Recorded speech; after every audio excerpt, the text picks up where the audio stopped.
Unconscious casualty. When you come across an unconscious casualty, you must complete the primary survey. The primary survey can be broken down into DRAB.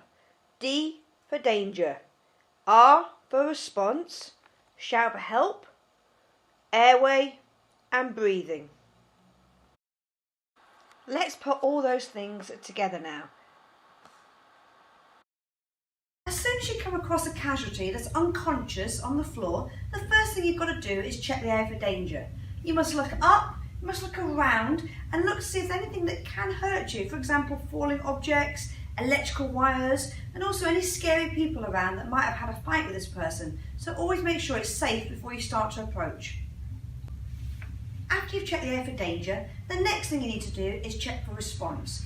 Now, ideally you want to try and approach a casualty, if at all possible, from the feet. That way, they don't injure the neck by looking up, because if you just suddenly stood over their head, they actually have to lift their head upwards in order to be able to see where you are. So try and approach them for their feet, and see if they can respond to your verbal commands, such as, "Hi there, can you open your eyes for me?" Then we're going to see if they respond by pain. So you're going to push down on the collarbone like so, or pinch the ear, see if you can get a pain response. If you don't get no response, shout for help. Help! Then we need to open the airway. We do this by placing 2 fingers underneath the chin and 1 hand on the forehead. We lift the chin up and tip the head back. This opens the airway by moving the tongue out of the way, as these 2 pictures clearly show you. And then you need to assess whether they're breathing or not. And you need to look, listen and feel for up to 10 seconds for normal breathing. So I'm feeling with my cheek, I'm listening with my ear, and I'm watching for normal chest rise.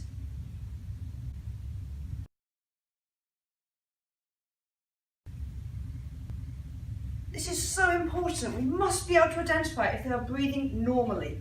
An adult breathes roughly 12 to 20 times in a minute. So in these 10 seconds, I should feel 2 to 4 breaths.